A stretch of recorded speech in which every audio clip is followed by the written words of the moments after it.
Hey guys, how you doing? Ronin Man here. Hey, today we're going to do a series on, we're going to start, this is the first in a series of videos on freedom, personal freedom. Basically, in one aspect or one of the, I guess the ultimate goal is to be unblackmailable and to be totally yourself. Those two things at the same time. So we got a special guest on here, Wang Jie, and one of my friends from China. Welcome. Hi, thank you. Yeah. Wang Jie is a very serious guy. He's a heavy hitter, has a lot of experience with various industries. He's an intelligent, educated guy, has a very sharp mind and critical thinking. So that's what we want to get in deep in this stuff. We want to get in deep as becoming free is not that easy, right? You haven't read How I Found Freedom in an Unfree World, but how do you judge freedom? Freedom, I don't think exists in many senses. It's like an onion skin where you're wrapped in your own doubts and insincerity and all the things that are around you that's in your mind. And there's several layers to that. Then there's societal wraps that are put around you that says you can't go out without any clothes on, otherwise you'll scare the neighbors. And then there's global freedom, which really doesn't exist, where you will be able to travel from country to country without being bothered. And we know that there's passport controls and visas and no-go areas and things like that. So the question I would have is, does freedom really exist? And what freedom are we looking at? I think the goal, I think freedom definitely exists on specific issues. So, like, obviously, I'm not free to fly up into the heavens, without a rocket or an airplane. But I think that I would say that it's on a sliding scale. So there's a certain percentage I can be free, and the goal is to have that as high as possible. I think a lot of the reason why people get depressed, commit suicide, feel unhappy with their lives is because they don't do what they want. And it's because they're not free. So they're trapped. They feel trapped, and they don't know what to do. Like it's just like they're trapped, and it's like a web of, like you said, it's societal. It's like a web of shit. What everybody thinks about them, what the neighbors think about them, what they think, how they think. Like you said, controls from the outside, like visas and things like that. It's a number of things, but I think, at least for myself, that book, which I talked about before, How I Found Freedom in an Unfree World, I'm going to send you a copy. That is the most simple book that I thought really laid it out for me and changed my life. I got that back in the 80s. I read that book the first time. And so I think the freedom does exist, and it would be when you feel, okay, when I feel unfree, right? Like, say I feel like shit, right? So I feel unfree. And I don't know what it is, right? When I finally figure it out, it's always a specific issue that's driving me crazy. So I think that's what it's all about for me. It's not about, am I free in the absolute sense of the word? It's like, when someone's driving me insane, it's usually because I'm not able to do something, or I'm not doing something that I should be doing. I'm not, and something's holding me back. Someone's holding me back. I'm holding myself back. And it's when I get over that, then I feel this intense burst of like I'm doing the right thing. Like this, it's like your chest opens up. Like, I'm free. I'm doing, you know what I mean? Like, I'm good for the moment. Right. So I think that's what it is. It's busting through all those things, those specific issues that are happening. And then also realizing that there's so much more. Like, it's like when you look up in the stars, you see there's like bunch of stars, right? And then you look at the telescopes, and there's even more beyond that. So I think with freedom, it's not just those specific issues. It's realizing that there's other people out there who do more with their life and are more free and see things in a more expansive way, which makes their life better. So I want to get those perspectives of those guys too, who are even beyond anything I can imagine. People who've experienced things that I'd never experienced, right? And they have this freedom that's just like, whoa, it's, freedom. Like, I don't know. I've been thinking about how unfree we all are, right? With Facebook, somebody, here's what kicked it off was I was going to post something on Facebook and somebody told me not to. And they said, because their mother wouldn't like it. Right. Yeah. Right. And that really got me thinking like about this whole, I went down the rabbit hole after that, and I seriously, and I didn't post it, And, well, the issue, Paul, I think that's a good test is before you say anything, would your mother approve of it? Because your mother is a very good indicator of what you should do in society very often. Some mothers aren't. And so mother equals society's kind of rules, right? And we learn from our mothers, you shouldn't do that, brush your hair back, do up your pants, whatever it is. And so very often I will say things to people and I'd say, would your mother approve of that? And they look at me as though I'm nuts. But the truth of the matter is that that's the boundary, and that's how I define things as being offensive.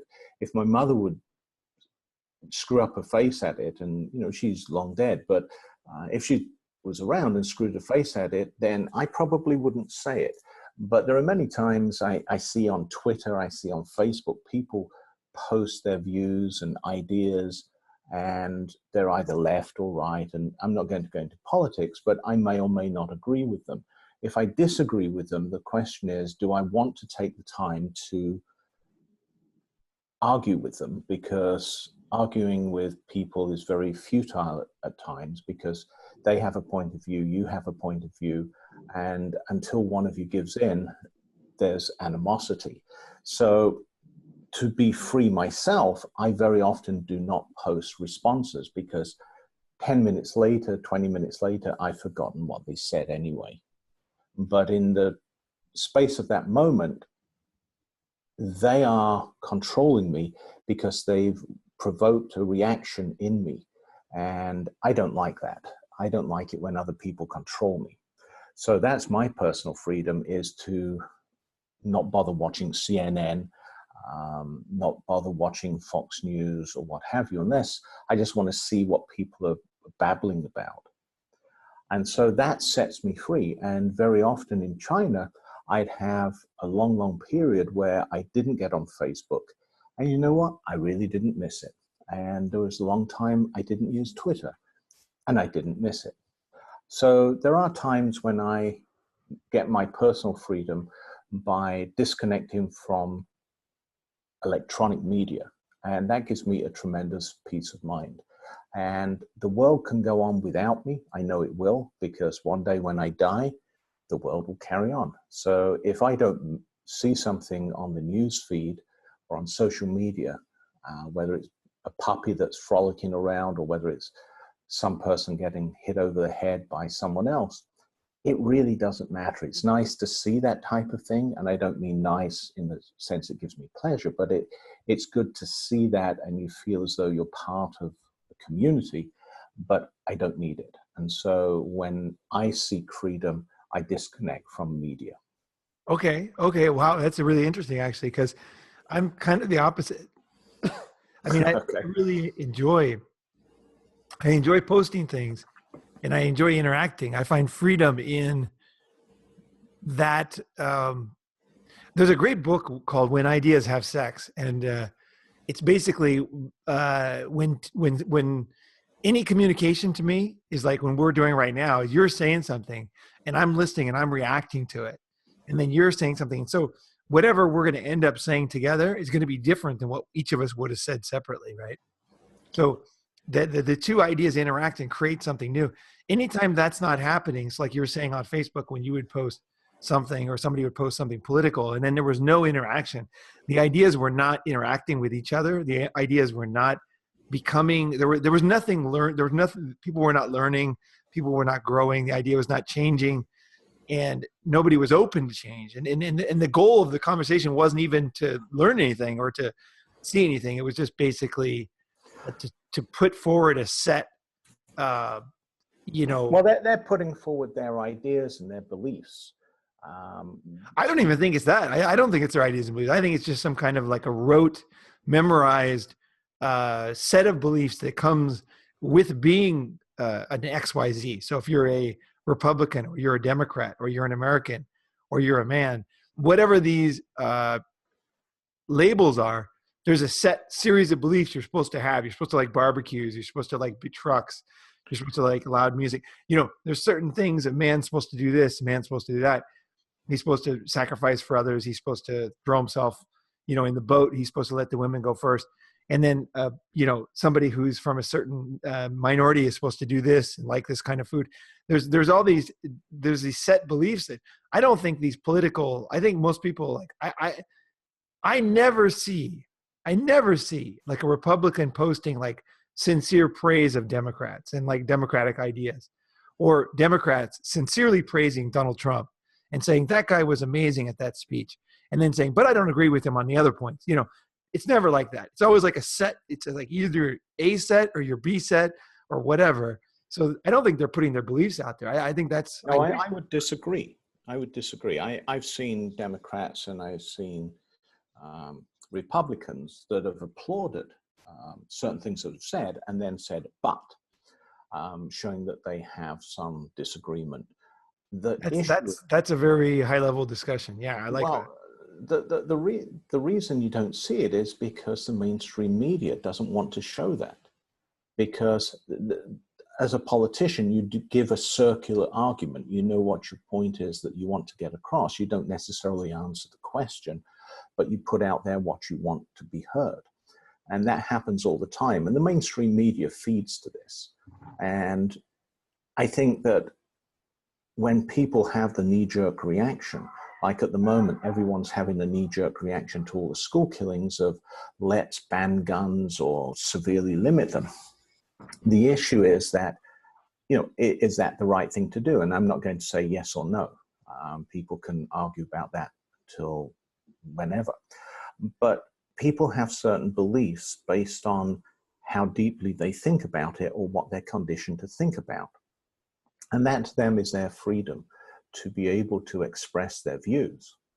Because there are countries where you cannot express your views publicly. Well, I mean, not just countries. It's everywhere.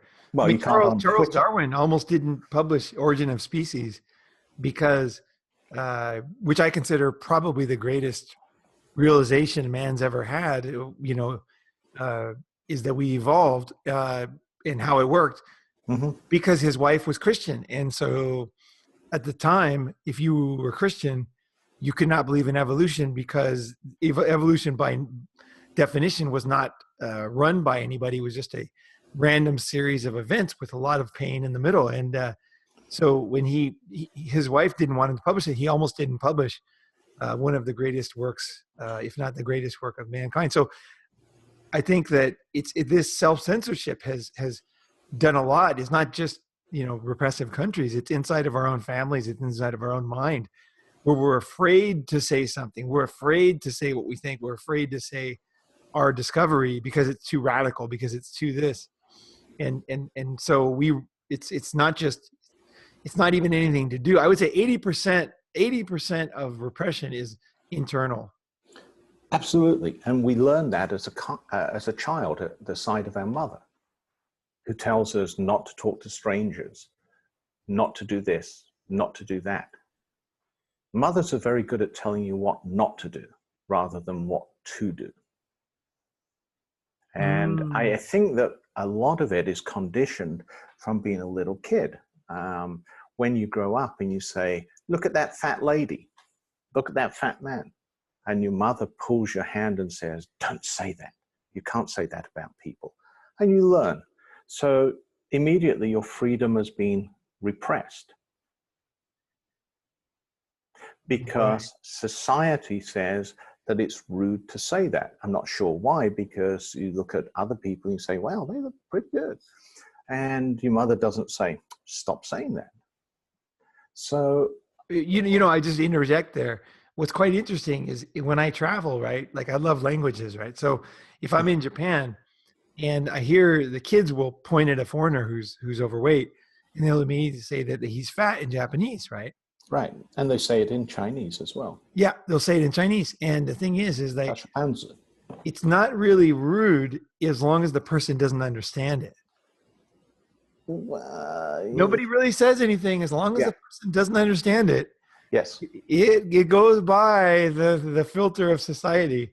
It goes by the filter of society, very correct. And a recent example of that is the Chinese Spring Gala, Chongqing Festival, Yeah. where the woman who was a Chinese actress blacked herself up. And most of the comments I saw were from Singaporeans, Americans, and very, very few Chinese. And the Chinese defended it. And if you look at the skit and you understand what they're saying, it's not denigrating the African race, but certain people take offense at it.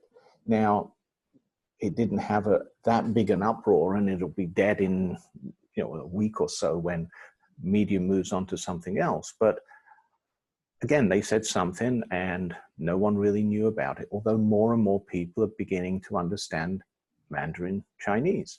Right. That's a good point. Is before, when nobody knew about something, it wasn't so offensive. Like, just like if you say the guy's fat, but he doesn't understand you because it's not language, it's not that offensive or even offensive at all. It's the same with television and everything. It's like we're finding out what people are saying now, Mm-hmm.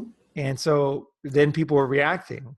That's right. That's my, I don't know if I told you my theory about why everybody thinks the world is getting worse is because the reason why they have this misconception is because before they didn't know anything. So, before the internet, if there was a rainstorm, say a couple hundred miles from here, I wouldn't have known about it, Yeah, because and it killed 15 people, took down 200 houses. yeah, You wouldn't yeah, have known I about it. wouldn't have even known about it because it wouldn't have been in my local newspaper, and it wouldn't have been in the New York Times, right? So, or the LA Times or whatever, like a larger paper that I got. So, the Herald Tribune or something, so we just simply didn't know about all these disasters that were happening all the time.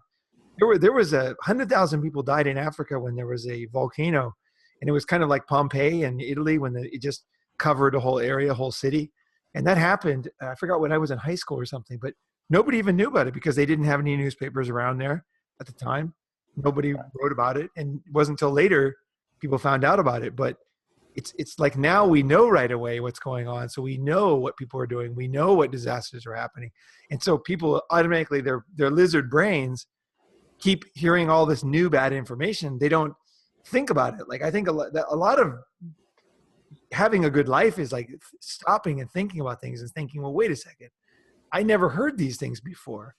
Does that mean that the world's getting worse? No. Let me look at the facts. Let me look at, actually things are getting better. It's the lowest amount of wars going on ever in history right now, right? Correct. People are living the longest they've ever lived, the most peace ever. There's the most amount of people who don't have to work as adults because what we've advanced so far that people can sit around, people can be overweight, if they want to, right? They don't have to be able to run away from tigers, right? So it's like so the world has gotten more of our choosing and better in every way almost, but people can't see that because they hear the news. It's just so stupid to me. It's like if you were in traffic in LA and you didn't know about there was traffic somewhere else, and all of a sudden you think there's more traffic. It's like, no, there's just another city now. You're getting information from that city. You didn't get it before. That's very true. And I think that when you look at it, it's very easy to see. If you're in the US, for example, you can watch the BBC World Service, you can listen to Russia Today news feed, you can listen to various other news feeds that are coming in. And what you see reported on the American press is totally different from these foreign entities that are reporting news that's of relevance to their audience. And vice versa. Yeah, absolutely. Vice versa. And, I think half the world reports about Trump because, it's just a very popular meme at the moment to go after. But the concern that I have is that as we get more and more information, especially to the generation that's from 40 on upwards, they seem to think that things are getting worse, as you described, because they're getting information overload. If you look at a 16-year-old or an 18-year-old today, they're unfazed by it. It's like, oh, whatever. Just like certain things used to happen to younger people, and they'd say, oh, whatever. I'm old enough to remember when Kennedy was assassinated, and my mother was very concerned, and the TV station shut down, and they were just showing pictures of what was going on. But I was more interested in, I'm going outside to play. Yeah, so what? The American president's died. They've got another one, I'm sure. Yeah. You know, let's get on with the world. That's not going to stop anything. And looking back, it didn't. The pizza's still there, and the dog's still there, and yeah, everything's good. So I think freedom, it starts in your own mind. And I think that whether you want to accept the freedom or whether you want to worry about what people are going to think about you, that's what inhibits freedom. That's where it starts. I'm not. Oh yeah, it starts there, but it's so much more. It's so much more, because of course that's the most important thing is where it is inside yourself.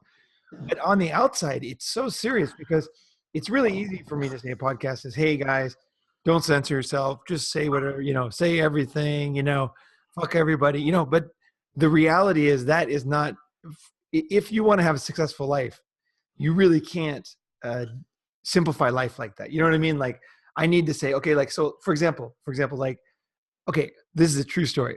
When I was in high school, I went to a church, and I talked about this before. And in this church, there was two youth ministers, right? Our first youth ministers. There was a youth minister, there was an assistant. And both of them, the youth minister had been fired for sleeping with an underage girl in Northern California at another church. And then he had moved down to our church, right? Mm-hmm. And then the other guy, the assistant, he was, he drove like a Z. He was like one of these 70s guys who, like longer hair. He drove a Z. He thought he was cool, right? And he was sleeping with this girl that I ended up dating after him. So this guy's 29 years old.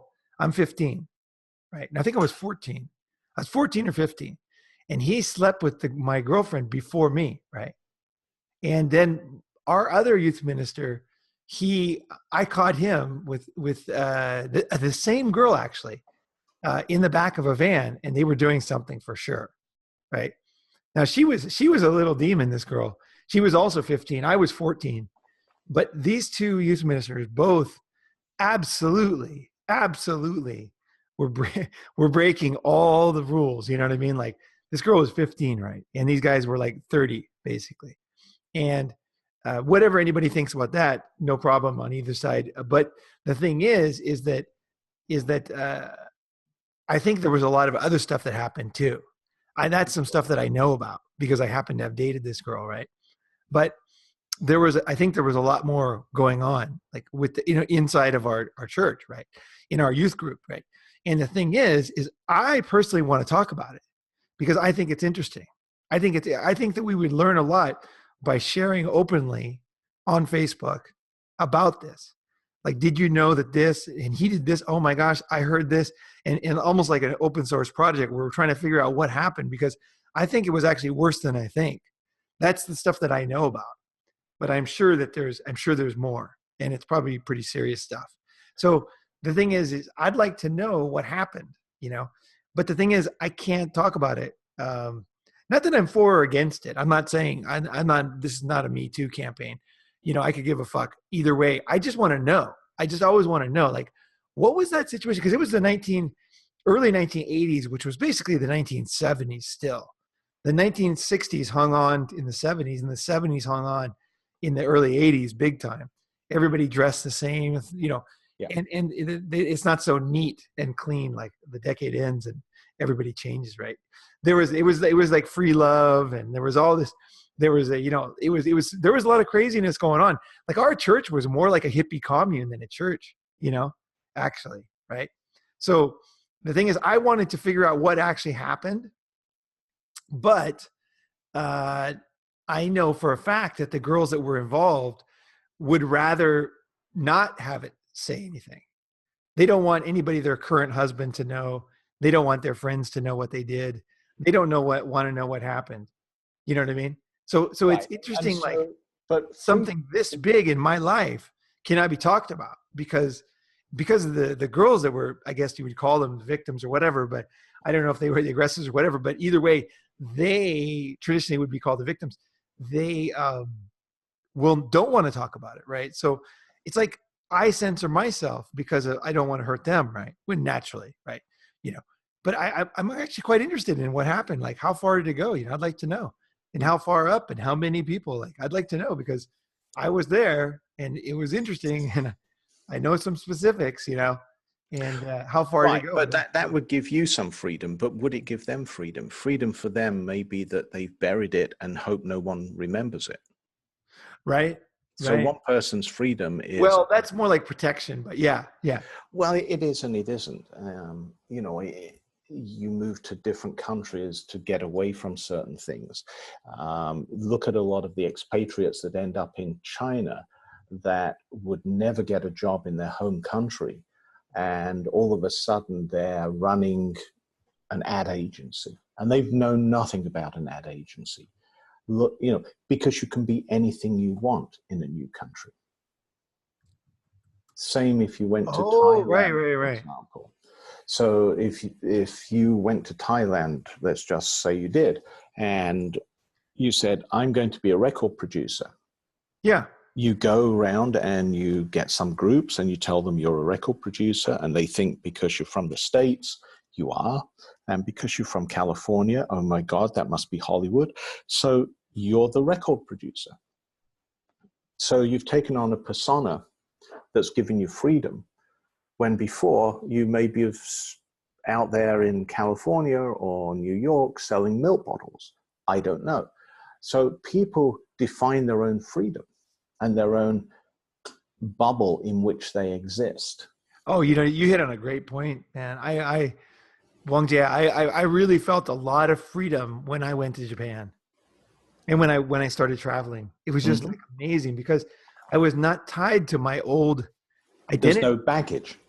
Yeah, I wasn't tied to it, and it was like it was just amazing. It was like they didn't have any idea about any of those old things, and it was like unless I want to bring them up and then start educating them on how fucked up things were, you you know, it's like I didn't have to. Like I was free to reinvent myself in the way that I want. And I think that's that feeling and that I had in Japan where I reinvented myself very much is something that I'd like to give through these videos to other people.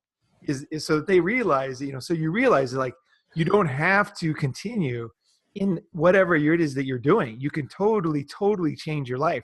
And in fact, I've done it many times in my life where I've done these radical, totally fucking radical, um, right turns, left turns away from the direction I was going.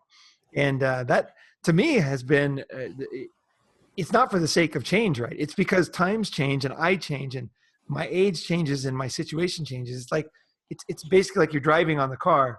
You can't criticize a guy for turning right and left because the road is, if you keep going straight, you're going to go off the cliff. You know what I mean? I think that's how life is. You have to like stay on the road, and the road is partly your own choosing, but it's also partly reality. And like those changes that I made, I think are what they're very scary to reinvent yourself. Let's face it, it's fucking scary. You feel like an idiot, for like a year. You have doubts. But realizing where you're not free and what you're not doing what you want, and getting through that, and then reinventing yourself is a fucking absolutely beautiful thing. And what's the reason for it? The reason for it is that you're not held back by those societal things that your mother's told you, because nothing your mother's told you applies. You don't know what's possible and what isn't possible, so you push it. And when you push it, people get out of the way. And so you're not held down by this mental baggage that's inside you. And that's how you set yourself free in a foreign country, or even going to a different locale. I mean, you go from the East Coast of the United States to the West Coast of the United States, you can be something else because you're far enough divorced from all the things that you've ever remembered. And you have to integrate into a new society group and so on. Now, because you're in the same country, you pick up a lot of the habits. You know, you can't spit on the floor, you don't do this. When you go to Denny's, you say thank you to the waitress, whatever. But there's some setting free in doing that. But when you go overseas and you miss certain cues, and we're all cued how to respond, like in the supermarket, have a good day. You respond by have a good day, thank you, you too.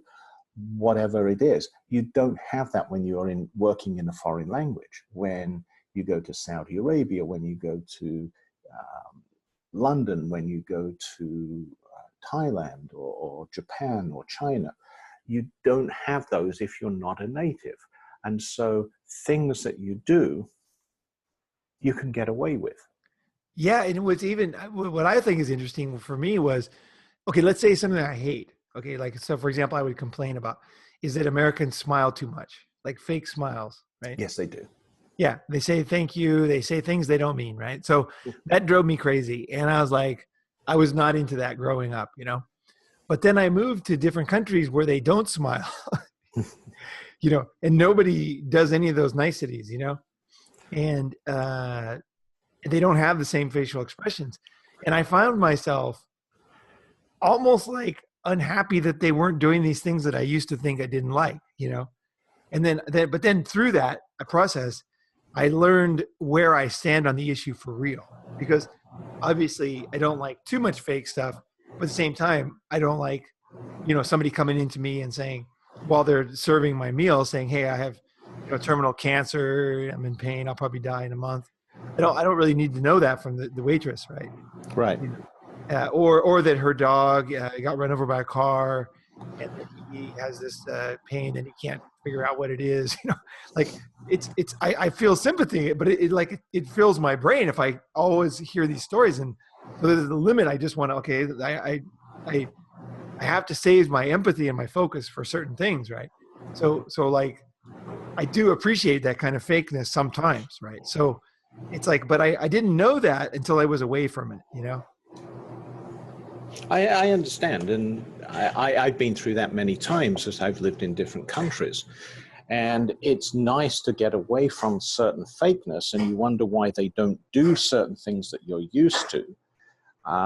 But that's when, as you say, you learn what you like and what you don't like, and things that you think you didn't like, you know, there's something that you miss. So Yeah, it's weird, right? And then it's you find very that weird. balance, right? And you have to find a balance. And I think that's why when you go to foreign countries, to some extent, you hang out with expatriates of the same country or similar countries, because you do want to have certain values. For example, I happen to like British humor. And so when I'm in Shanghai, for example, it's nice to have a repartee with someone who's English who can give me back what I'm giving them. And we can have, you know, a 5-minute exchange of jokes, pleasantries, or what have you. And I feel that they're on the same level humor wise, and, you know, they understand certain things. When I Oh yeah, start that's a to great bitch, feeling. yeah, but I do have I the want same to be feeling when I talk to surfers. right? But do I want to be around them all the time? Answer is no, because I left there to get away from there, that kind of Okay. environment. Right. I don't want to be with the British all the time. In fact, you know, if I go to the south of Spain and I see the British and they're talking about where do we get our fish and chips? It drives me nuts. My toes curl and I want to get a gun out and go postal. Um, Yeah. Well, we always and have the most sensitivity about people that are close to us doing stuff that we yes, think is embarrassing, right? that's right. And whether it's embarrassing or whether it's like, oh my God. And there are certain things about the Chinese race which you see them do something and you think, oh, please, why did they let you out? Why did they give you a visa to come here? Or you see the Japanese doing certain things, or you see, someone from Guyana doing certain things, and they've got local traits that people from that area see and they recognize and they've been away from, and they cringe. Oh, I got a real blast of that once. I was in Tokyo, right? And because I speak Japanese, but I speak fluently, so I don't like do anything in English if I don't have to, right? So my life is different because of that. Like my friends are different. A lot of my friends don't speak English, so if I ever forget Japanese, I'll lose their friendship. You know what I mean? Because like they don't have any way to communicate with me besides that. So I would go to these restaurants that were all Japanese all the time, right? And with Japanese people, we were always speaking Japanese. But at the same time, I don't fall into any of the Japanese, what do you call it? Societal norms. Yeah, the societal norms. So when I'm speaking Japanese, I'm just being myself and having fun and like totally creating my own universe, right? Mm-hmm. So I'm sure for Japanese, they would say, no, when you sitting in a restaurant, for example, you hear what people are saying about you, and then you take it seriously. Like, I don't take it seriously. If somebody says something about me in Japanese, like, it's not a big deal. Like, obviously if they say something like, oh, he's being rude or something, but I mean, like, if they're saying subtle things about my socks, I could care less, right? Right. Or I took the wrong chair. I don't care. It's like, oh, it's fine. It doesn't bother me, but then one day I remember, I lived in Ibis, which is this kind of like pretty ritzy area, right? So there was this restaurant that opened up and it was really popular, I saw, right? So went over there and I took this girl I was with, and then I realized it was all foreigners. It was all foreigners in this restaurant. It was like open, it was sunny and nice coffee, and Japanese weren't drinking coffee yet too much. Still tea at the time. And as soon as I sat down, I thought something's weird about this. And then it was really close tables in Japan. You're always really close. There's no space because it's so expensive. So you're always sitting really close to people. And then all the foreigners were talking about, like almost like, like I hear in Silicon Valley a lot, like which school they went to, and what degrees they got, and what, who they know, and how much money they have. And there was this huge, social one-upmanship going on everywhere around me. And I absolutely despise that kind of stuff, like I don't like to be involved in these kind of conversations. I don't want to outdo anybody, and I don't want to be outdone. I don't like the whole thing. It absolutely drives me insane, and I was so uncomfortable in that restaurant when I got a blast of being at home, and it was like, holy shit, now I know why I'm in Japan. That's right. Yeah. I think there are certain things which people do. They realize that when they're talking, they make assumptions that the other race or the other people don't understand them. I see that all the time with Chinese. And when I'm out shopping and they'll be talking, and sometimes they'll talk about me and I talk back to them in Chinese. And they're shocked. And same, Arabs are very good at this, is that I speak relatively fluent Arabic. And I've forgotten a few words over the years, but believe me, when someone is talking and then you go back to them in their own language and say, I think you're wrong there, they are shocked. Oh yeah. Well, one of my friends, he was in Japan on the subway, and there was two guys speaking Chinese. My friend, this guy was a genius. He spoke 5 dialects of Chinese fluently. We called him Chinese Ed. And so Chinese Ed was sitting there, and there was these 2 Chinese on the subway, and they were talking bad about America, talking bad about him. And so he, in their dialect, it was like a local dialect. He knew that dialect, and fluently. He waited till they really put their foot in their mouth, and then he responded in the dialect, like, and then the guy he broke a beer bottle over his head, and like instantly. He was so angry, that the guy responded in his language. He was so shocked and embarrassed that he actually broke a beer bottle over his head in a Japanese train in Tokyo. Like, whoa, it was just instant. It must have been just rage, you know? And so, yeah, no, people, they really think they're safe speaking their languages all over the place. And it's like, hey, who knows who understands these days, you know? Absolutely. You're not safe. But that gets back to freedom. What is freedom? Right. Oh, yeah. Hey, I wanted to say this. What do you think about this? Is one of the things I got when I posted about this recently was somebody said, like, essentially self-censoring is a form of maturity, is what somebody said. Right. So, and I think about it. I think about anybody that I knew when I was younger, and I would just speak my mind, you know, and then I would meet an older person, and they would always, like I'd say, an older guy who worked his whole life. He would always be very careful about what he said. You know, he would not run at the mouth. And especially if he had children and he raised a family and he worked in a company and he was a good worker, those kind of guys were the most, I thought, repressed, you know? And so I think that the more people you have in your life, just like too many cooks spoils the broth, you know, the more people you have in your life. So if you have a wife and you have kids and you work in a company and you have a boss, and the more things you add to that, right? And you're in a neighborhood with a lot of people that looking at you. You're not like in like a anonymous location like a hotel. The more you have around you, the less free you are in some ways. But in other ways, the only way that you can get anything done of any meaning or any, you know what I mean, more meaningful or be bigger is when you involve the other people. So you lead a team, and then you can start, you know, Tesla, right? Maybe bad example for you. Let's say Well, Google, or, you know, whatever. You develop a disease, you know, a vaccination, right? Or whatever. But you need other people to help you, right? So where do you think, how, like, I used to think that this is a true story. I used to think that the more free I got, you know, the more like alone I got and did my own thing, the better I would be, you know?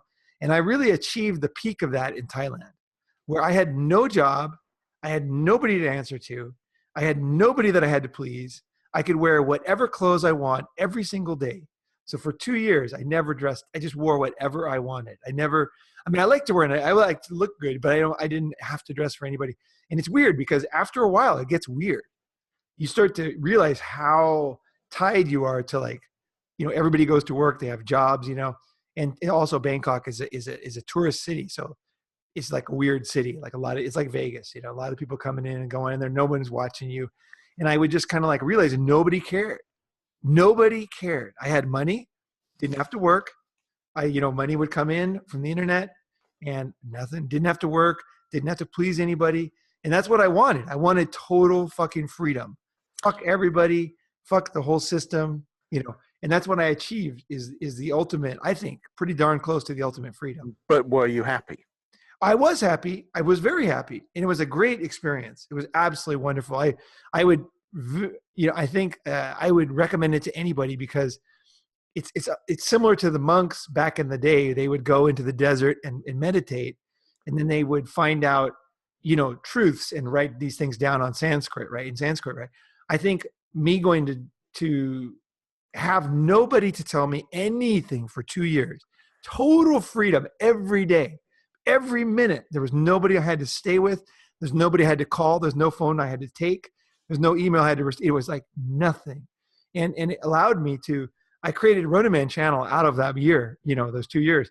The idea came to me that I thought this is really important to me, and I'm going to make this channel. And I didn't even know what I was going to make, right?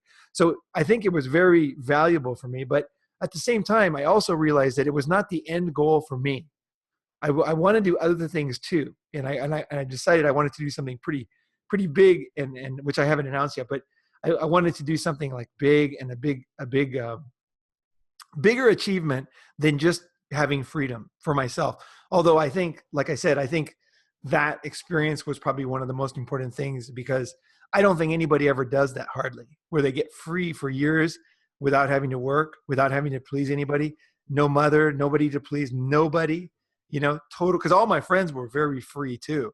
So like they didn't have jobs either. So like nobody, I never had to wait for people to get off work. We could just call anytime, hang out.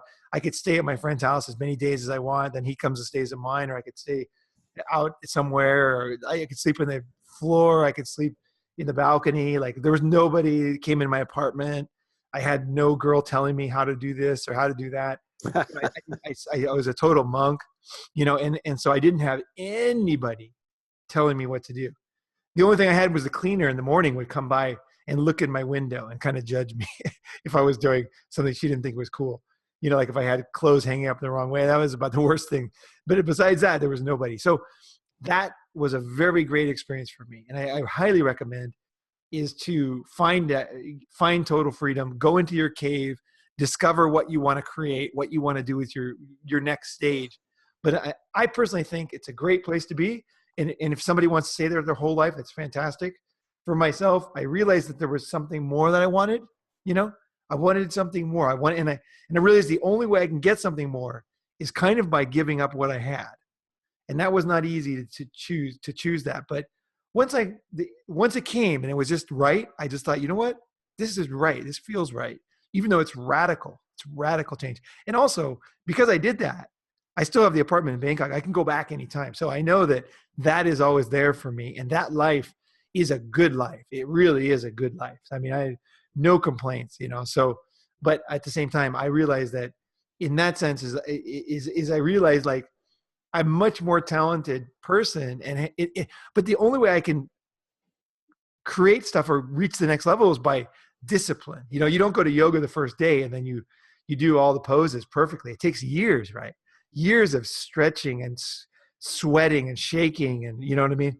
And feeling like you're going to vomit, years of that until you finally reach it. So a lot of good things in life are like that. So to reach the next goal, I had to give up that total freedom that I had. But I don't think that I lost it. I think it's still in me, that everything I learned in that period and what I learned I actually do want, all that stuff was in there. Right. So yeah, no, I would say I was happy, but it wasn't my final destination. Right, and that is important. It's not necessarily the final destination. Freedom is what you define it, and sometimes people, because of their situation and environment, feel that they're not free. And they may not be free physically, they may be locked up, or they may be in a relationship they can't get out of. They feel inhibited for whatever reason, and those boundaries can expand to being in a bad job, in a bad area, neighborhood, what have you. But once you step out of that, and for a lot of people, they don't know how to step out of where they are. And Right. I don't think there's an easy answer, because not everyone can gather together enough money for an airfare and take off to Bangkok. Because they're working, they're constrained, they've got kids, whatever the reason. But if they can get to a place where they do have the freedom to do things and to be alone for a little while and not have to worry about turning the TV on, what underwear they wear that day, how they go about it, where they sleep, and so on, it's very liberating. And from that experience, what you do find is where you want to be and what you are willing to give up and what you're willing to accept in order to get where you want to be. And life is a journey. It's not just a destination. And the Right. destination Absolutely. obviously is death. But the goal is to slide into that grave absolutely beaten up and exhausted, saying, hell, that was a heck of a journey I've had, rather than just saying, well, I worked out at the club, look at this great body, oh, I'm dead now. Right. I have all these cards and look at my car and yeah, I want to just about make it into that grave and say, hell, that was a heck of a journey and I enjoyed it. And that's the most important thing for me, is that I'm willing to give up certain freedoms. I'm willing to sacrifice not being alone and having to account to a wife and children and pay the mortgage, or I don't have to do that anymore, but to be able to work within those boundaries and to see and liberate my kids as they go up and onwards, because I see my job in life, especially as a father, is that I can go so far on a ladder, and my job is to carry my kids on my back. And when I get as far as I can, is to help them to the next rungs up, whether it's through education, whether it's through contacts or whatever, so that they can go onwards and upwards, and hopefully they benefit from that.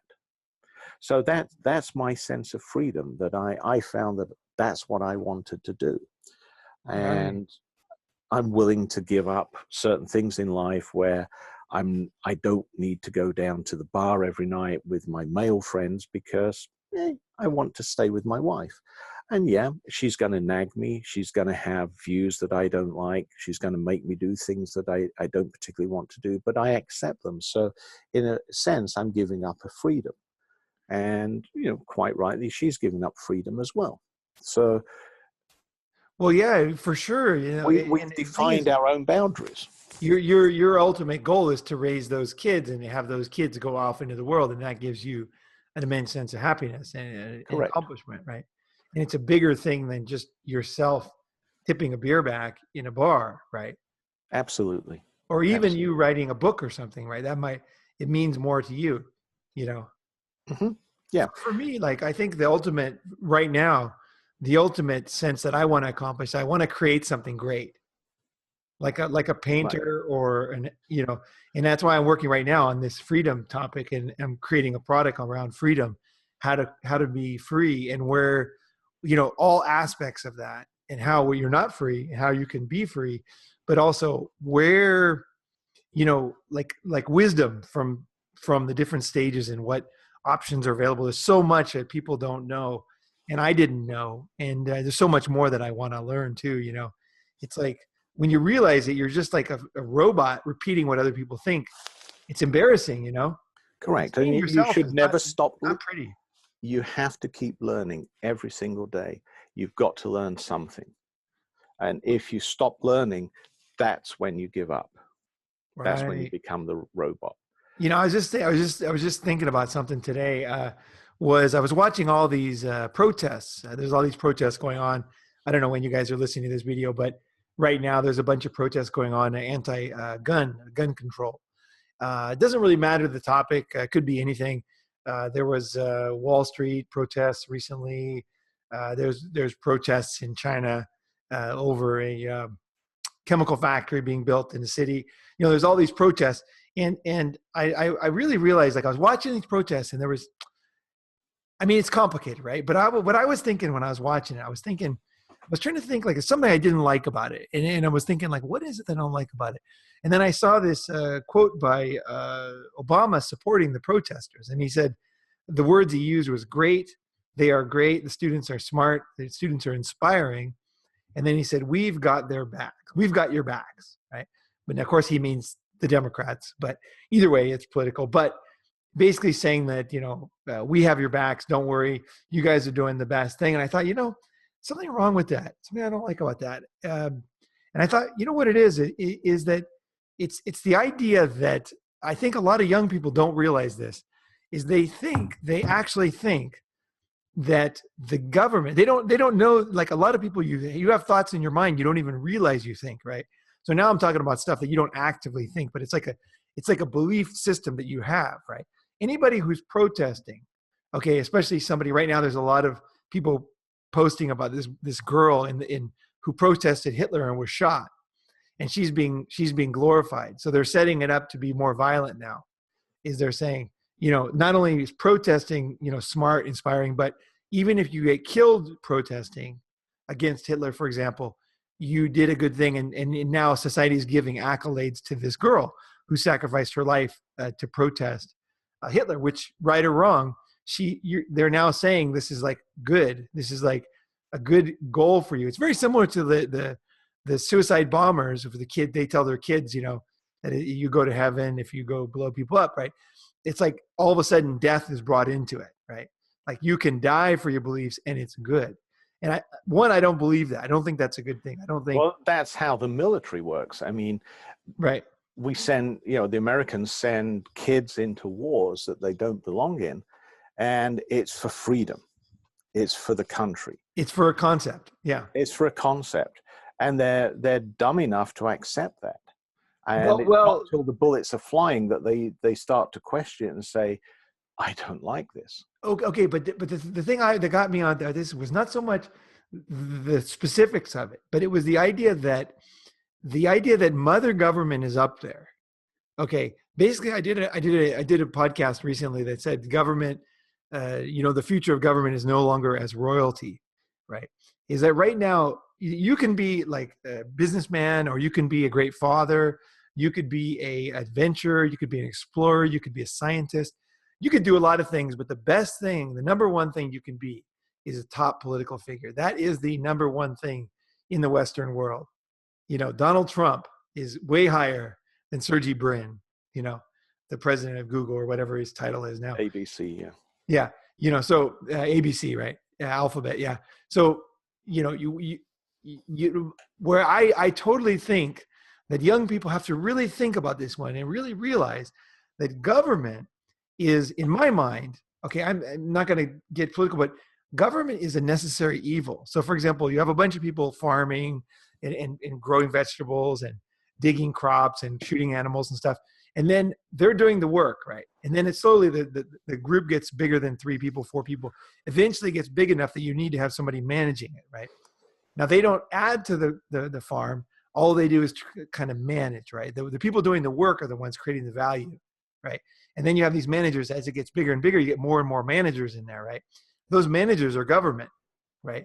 The people that are out there producing the stuff, the people that are bringing our society forward are the guys who are actually doing stuff, creating things, making things. And I want to tell young people is that the ultimate goal, like, if you think government is number one, then you should immediately try to be president. You should work to be president of the United States right off the bat. It should be, you don't want to be in basketball pro. You want to be the president of the United States. And like, you make a very, clear and determined goal to be the president of the United States. If you think government is so important, because that's the underlying belief in most young people's mind right now, is that government is number one. And if I protest, okay, what you're doing is you're protesting. Okay, the government has a system in place, okay? There's laws, there's people voting, but if that doesn't work, then you protest. Okay, so basically if the system doesn't work, it's kind of like, a company has their board of directors and everything, but if all that stuff doesn't work in getting your idea forward, then you protest in front of the company with your signs, right? That's what they're doing. So right. You're saying the system isn't working, but the government, at the same time, you're saying they're the top thing in the world, because what is the most biggest thing a kid can do now? He could protest. What is he protesting? He's protesting to change the laws of the government. He's not, this is madness to me. This is total madness, because the biggest thing that you can do as a man or even as a woman, anybody as a human being, the number one thing you can do is create something valuable and bring value to the world. That's what you can do. I tell you, I had a headhunting company for like 8 years. And I can tell you one thing I learned very clearly, which I don't think kids are ever taught, is that there's 2 types of people. There's people that are making money, and there's people that cost money. And if you make money for a company, you're always going to have employment. You're never going to have to worry that much. Because if you're a cold caller, if you're an advertiser, if you're like a Google Ads guy, and you can bring in traffic and you can convert traffic, right? Or you can cold call, or you can sell, you can do business development. You are welcome because you are a money maker. I got into investment banking just because I could cold call so well. I was a headhunter, and then I got recruited to be in investment banking because everybody in investment banking were such pussies, they wouldn't pick up the phone. I picked up the phone. I called so many companies that they actually called our company and said, stop this guy calling our company. We want to hire you guys just to stop this motherfucker. He's calling everybody in our company, and we know it. And that's awesome, but it's not good for us. So we want him, rather than standing outside the tent pissing in, we want him standing inside the tent pissing out. And they hired our company, right? That's a true story. And that's like I'm the only head cold caller I ever know that happened to. I was just so hardcore about cold calling. But that's why I got into that business. It wasn't because I knew anything. It was because I was so good at cold calling and I cold called and sold a company, a $68 million bill. I did a lot of things with that, right? So cold calling and hardcore sales got me into a lot of doors because I was bringing every business. They think they don't want to hire any new people. You bring a cold caller in there, you watch his face change. The guy will be like, oh, well, go ahead. There's a phone, right? Because you're going to bring in money for him. And if you don't, he's going to get rid of you right away because he knows it's easy, right? You're just cold calling on commission, right? So the thing is, anybody who's in HR, anybody who's in any business that doesn't bring in revenue and new clients or support old clients for recurring revenue, you are a cost. There's two people. There's a cost and there's creators and bring people that bring value. Young people need to know if you want to have a good life, you have to understand that. It's like you're either bringing good things or you're taking things. Now, I know that there's complications. I know that scientists work on things for years without creating revenue. I realize it's not black and white. But this mindset will put you in the right path more often than not. And it's the idea that you want to be a person who creates value. Don't be somebody who takes from the company, who takes value. And these guys, government takes our money, right? And then you're petitioning the government as if they're so important. It's like, fuck these guys. In the future, there might not even be government as we know it. With blockchain technology, things are going to really change, I think. No. Now, whether they do or not. I totally disagree with that. I know. And that's totally cool. We can talk about that sometime. That's a great topic. They might be exactly the same. That would be a tragedy of huge proportions. I think it'll be about the same. I'm doing an ICO at the moment. We'll discuss that on a separate. Okay. Yeah, totally cool. Totally cool. It doesn't even matter anyway. But I think one of the things that you have to realize is that there's a couple of things. Religion started off as a way of keeping people who are out in the countryside, in the desert, trying to keep them controlled. That was the first form of government. And then we refined it, and we had the religious people who were controlling the people. And then it morphed into people who didn't want to agree with those religious ideals. And that out of that, we've grown governments. And there's always been a very unhappy, very nebulous, and a very, how best to describe it, uneasiness between governments and religious bodies. Absolutely. Look at China. Yeah. Well, look at China. Look at the Middle East, how the governments are affected by religious beliefs and religious leaders. Wow, the Chinese are smart. Wang Jie, I never put that together. You're absolutely right. There's a reason why the Chinese are not stupid. And look at this country. It was founded by a bunch of religious zealots that came over here that were thrown out of England. Protested against the government, right? Protested against the government, and that the government basically said to the Plymouth Brethren, get on the boat and get out of here, because they were being persecuted. And so, they came over here, and the thought was that religious freedom and so on. Well, there isn't religious freedom here, because you see that with, the manipulation of government by the Jews, the government manipulating public opinion on Muslims. You've got the religious right, or whatever they want to call themselves. You've got the born-again Christians, and the government, which is the politicians, are beholden to these religious thoughts and so on. Now, if suddenly that changed. They're whores. They're whores for whatever group has the most power. That's right. And they've got nothing to do with what the people want. It's to do with, can they get reelected? Well, absolutely. It's, can they get reelected? How much money can they make? And That's then right. The groups are just whichever group is the most, yells the most and makes the most trouble, so they can be funded by different people like Soros or whoever, who wants to create the image that everybody's on board with some particular thing. But the message, I guess in the end, the real message I want to get to the young people is that the government is not, it's not the peak. I mean, being the president is great. If you want to do that, I respect anybody who does something in life, right? So whether it's Donald Trump or whether it's FDR or whether it's Abe in Japan, somebody who takes the responsibility and leads a country, that's a cool thing. I don't understand why everybody's always so against whoever the president is. I've always been like, hey, whoever it is, I'd like to have a beer with them. You know what I mean? A cup of coffee or hang out with them, like, because they're interesting people that have done a lot of things and obviously learned a lot. So I think that the goal of being the president, if you want to be the fucking president, go for it, But besides that, don't just be part of this. It's not even like, it doesn't create any value. Like, take your time. And the other thing I want to say is, like, young people, like, if you're young, you don't know everything yet. So one of the problems with these protests of these school kids is that kids are great. Don't get me wrong. Kids sometimes know more than adults about things. Like, they're more honest about things. If, Uncle Joe drinks too much, ask the kids. They'll say, Uncle Joe drinks too much. Yeah. He'll just say he's fat. He drinks too much. They'll say that directly. So some ways kids are very accurate and very honest, and they actually know exactly what's going on, and they don't fool themselves at all. But in other senses, they don't know what's going on. They can't understand. I'm sure as a repressive regime takes over a country, the kids have no idea what's going on until it's too late.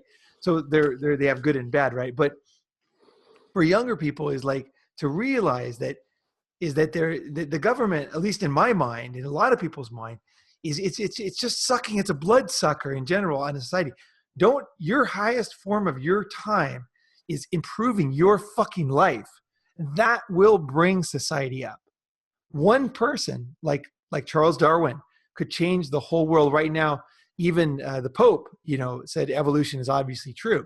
He's finally, after a long time, it's gotten through to religious people that obviously we evolved. Now the religious people will say there's God behind that evolution. That's fine, but I mean, finally accepted Darwin's idea, and it's been tested, and there's never been one fossil that has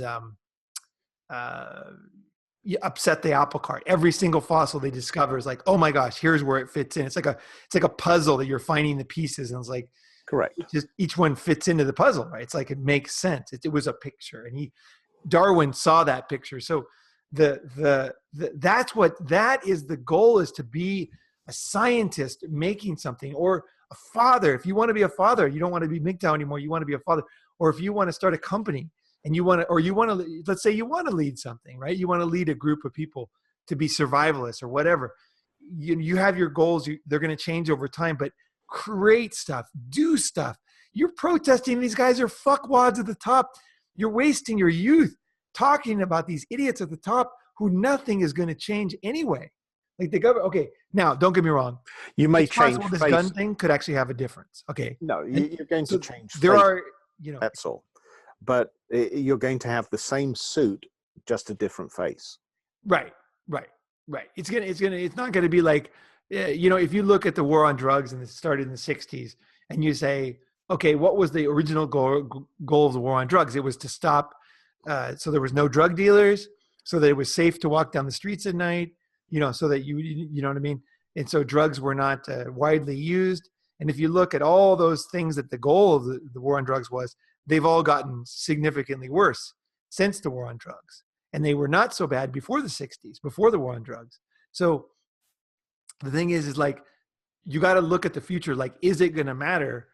But what does matter is doing something. There's a great book. Have you read The War of Art? Have you ever read that? By Stephen Pressfield? Yes, I've read that. Oh, God, I love that book. It's like, I love the way he talks about, my takeaway was that every morning, like right now, creating something, I get up and the demons on my back, I have to get out there and throw them off my back and go and create something, because my own internal fear, my own internal laziness, my lack of decision, whatever it is, all these things are holding me back. It's like, as soon as I get out there and I throw those out of the way, like discipline, and I do it, I make something, I do something important, I create something, I do the work that I don't want to do. Then after that, I have a great day, because I've done something, I've created something. Like, as a young person, your job is to fight your internal battles, sharpen your own sword. You have your katana, right? You got your sword with you. like Ronin is a samurai without a master, right? You are responsible for your own life. You're responsible for your own direction.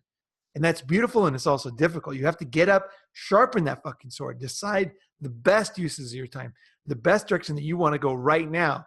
And protesting some stupid, expensive, like blood-sucking organization that will never change.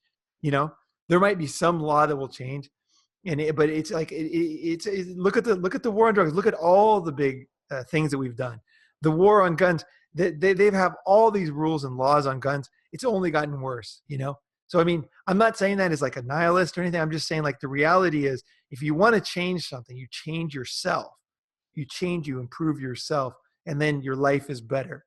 Don't kid yourself that you're going to change this thing that is just like this. It's controlled by a million people besides yourself. That's right. And you're never going to change government. Get into the government and change it from inside, not from outside. The only time governments really change is when they collapse, That's right. Like in Venezuela, and in Somalia. You have governments changing, like true change, Right, but a lot of that is because of external influence. It's not for internal sure. influence. For sure. It's not because the people march down Avenida de la Reforma. It's because the US cut them off. Well, but I tell you though, what's interesting about it is did you know, I don't know if you know this, that a lot of apps are coming out of Argentina now, or sorry, Venezuela, because the government, the money is no good. And so there's all these apps, these ways of paying for things that are, I forgot the name of one, Suti or something. There's a bunch of them, and they're very, very innovative, and they're really effective, and they work without the internet, and they work on Bluetooth and stuff. Like basically people are making do, people are creating, they might even create the next thing that sweeps the globe for payments. Like it's actually that good. And what that is the government collapsed, but the people are still there creating, and they're creating, necessity is the mother of invention. And out of Venezuela is coming these wonderful ideas about how to do payment systems with very little bandwidth, very easy, regardless of any kind of help from anybody else. And they're actually, apparently they're quite good. I'm going to download one to check it out. I've read they're like really pretty powerful. I want to get some ideas. I'm always interested in new ideas of either investing or working on something, so I want to see if I hear something truly innovative coming. Whenever government collapses, you have people like scrambling and actually having to fucking do something, right? Wake up out of their dream, Most people, they walk in a walking dream. That's what it is. If you're listening to this right now, you're probably 70% walking your life in a fucking walking dream. Complacent is the word. Complacent. It's like a dream, man. It's like you're awake, but you're dreaming. Yeah. I was. There must be a term for that. I can't yeah. In the 70s, we used to call it being high, but but now, of course, with the war on drugs, none of us do drugs. That was more of a literal thing there. Yes, yeah. I've always thought that the war on drugs would have been solved if they just heavily taxed the drugs, because as soon as the government gets into something, they screw up the distribution and everything else, and people don't want it. A lot of arguments could be made that privatizing things does take care of stuff, but that's another issue. Just fucking, I want to just say, like, think about where you're going. Think about what you're doing, people. If you're protesting the government, it's like, well, okay, like in China, the last thing, how this relates is that petitioning thing we talked about, right? In China, and why don't you describe it?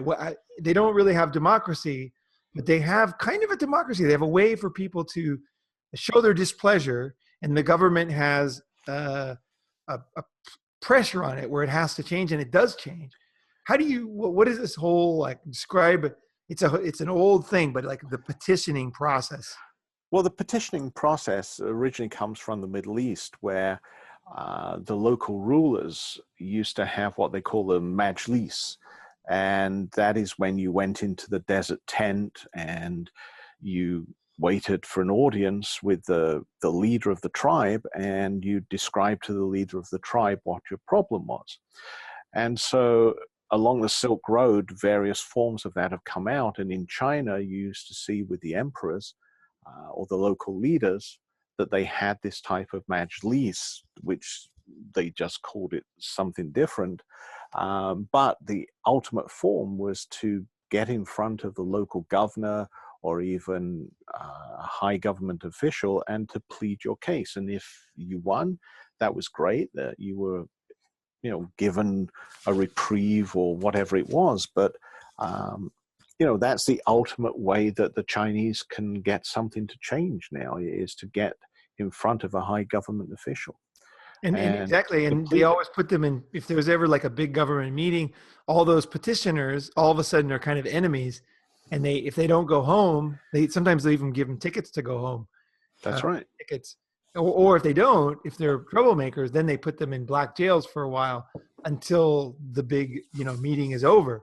The thing is, I see the petitioners. If you see a picture of these guys, I can put one below, but it's like so measly mouth. They're like laying on the ground with their face towards their forehead on the concrete and pleading and begging with the leader as if he's some god, you know, like, you know, and you can imagine the leader just sitting there going like, fuck, what am I going to do to these guys? Like, you know, he can have sex with any of the women, or, you know, like make the men do whatever the fuck he wants them to work or whatever.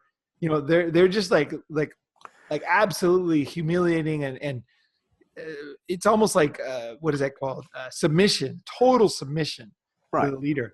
And I think that's very similar to what the protesters are doing. They are protesting, like they're spreading their ass cheeks. They're saying, you know, leader, please, you know, and it's like the leader's just sitting there going like, this is all such a joke. These young people are so talented. The fuck are they doing pleading to me? You know what I mean? Like they should be out doing stuff, you know? But of course, he doesn't do that. He takes advantage of it, right? You know, a bunch of young people, right? You know, gets votes, does whatever he can do to get money through and this and that. He takes advantage of the kids. The kids are sitting there, and why are kids like submitting? Kids should be full of confidence. Kids should be out there creating, trying things, going for it, fucking fearless. You know, that's you know, the GoPro videos where they put the on the bicycle down the mountain and everything. You know, that's what kids would do, stuff like that. You know, and also they do that in academic and academy, and also like there's a British guy. He's 20 years old now. He has an asteroid mining company. They're mapping 10,000 asteroids near space, and they're going to use this technology to see what's actually on those things, what's worth mining, which one has the most valuable resources. He's like, this kid is like fully going for it, right? And he actually might succeed, it looks like. I'm no fan of like crazy moonshots, but this looks like, you know, mining asteroids is a pretty, it's going to happen, definitely. And it could most likely happen from some crazy kid who doesn't know better, you know? Who's going to be some incredible billionaire, and you know, oh my gosh, there's like trillions of dollars on these asteroids of gold and diamonds and all these things. You know, it's a matter of getting up there and getting it back. And the Japanese already landed on an asteroid maybe 5 years ago. They were the first ones to land on an asteroid safely. You know, and that was pretty amazing. But now it's like mining, right? So the thing is like that's the kind of shit you guys should be thinking. Is do something, man. Fucking go for it. Don't play the old system, and then letting the old guys spreading your ass cheek for the old guys. Fuck that shit. You know? I just think it's fucking pathetic, you know? I think the analogy of this is walking up a hill. And as you get older, you walk up the hill and your vision of the rest of the world increases. Right. And eventually you get to the top of the hill and you see a lot of things and you say, yeah, some of it I don't want to see, some of it I don't want to know, and some of it's all the same. And then you start walking down the hill as you get into your 70s, 80s, or whatever age it is, because you don't give a damn at that point. It's like, let the young kids go beat their head against the wall. And I think successive generations have done this, is that you saw the protests in the 60s of ban the bomb and all the other things that they were doing, the anti-Vietnam War protests and so on. They do have some influence on government. They do make shifts, but they're minor shifts. They're not huge shifts that go on. And so I don't think that the kids are wasting their time in protesting if they carry it through. Oh, okay, So, okay. Let me interrupt you real quick. I think that you're right about really, really right about one thing is that these kids that are protesting the gun thing, they might actually make a difference. But I want to caution that because, or I want to add a word of caution is that, okay, if you look at Bill Gates, you look at Steve Jobs, and you look at what's his name, the Oracle guy, all these guys are the same age. yes, Okay, they are. they're the same age, and they were a product of their time. To be a Steve Jobs now with computers would be almost impossible, right? It was when computers were, nobody had computers. They brought, computing to the masses, the personal computer, right? And software, right? And, they were a product of their time. So I think that one thing that the kids are going to get confused about is if they do change guns, which I think, I'm not into people shooting people. I'm not into that whole thing. I think it's retarded. Living overseas with people don't have guns, and I come back and I see like, why would like it just doesn't. Girls have guns in their handbags and in downtown on the strip. It doesn't make sense to me. But either way, that aside, I do like guns. I threw hand grenades and shot anti-aircraft guns in Cambodia. It was fucking great. Shot every kind of gun, AKs, M16, and it was fucking fun too. You can do that in Thailand too. Oh, really? Okay. Yeah. Cambodia, you could really go crazy. You could buy a cow and then shoot him with a machine gun or blow him up with a hand grenade and then make a barbecue. I didn't do it because I felt sorry for the cow, Right. But they were offered the cow for $50 or something. But either way, it was years ago. But either way, now I lost my train of thought here. Okay, it could be finally time for things to change on guns, and Right. I get the feeling that it is time. So this particular protest might actually change things. Now I don't know if it's going to be better, but society does change. Things change.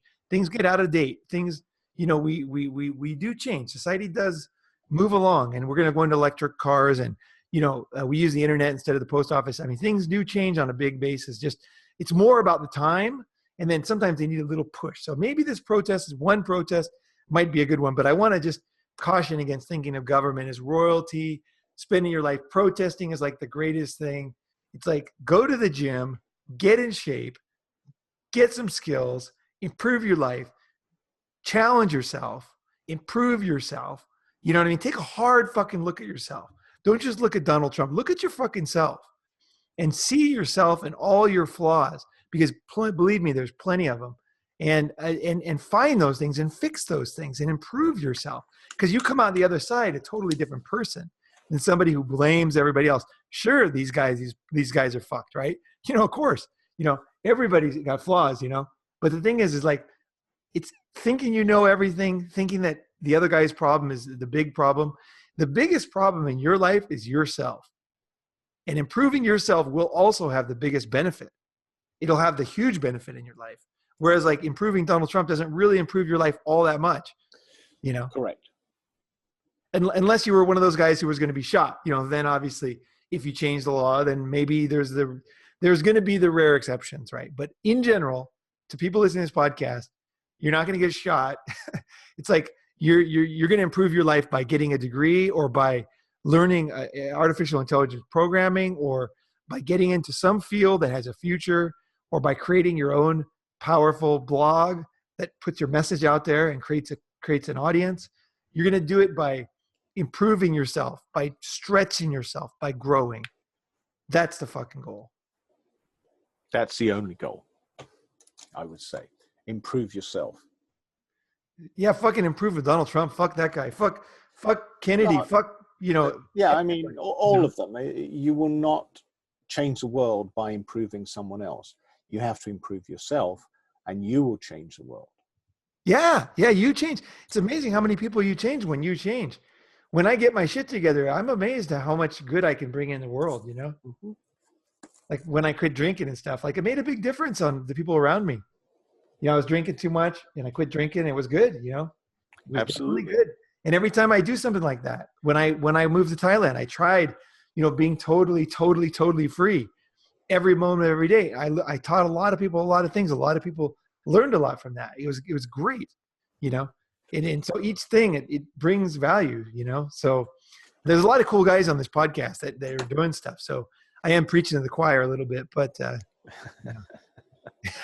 Yeah, there's a lot of good guys out there, and they should never stop trying to improve themselves, never stop trying to learn something new every day. Yeah, fuck yeah. Hell yeah. It doesn't matter what it is. It's all good, man. It is all fucking good. All right, man. Well, thank you very much, Wang Jie, for being on. And that was a great episode. Thank you, Ronnie, man. I appreciate that. And all the listeners out there, thank you for your time. All right, guys. Yeah, that's a nice thing to say. Yeah, thank you for your time. Thank you for listening and commenting and sharing. All right, guys. Ronin Man signing off. Have a good one.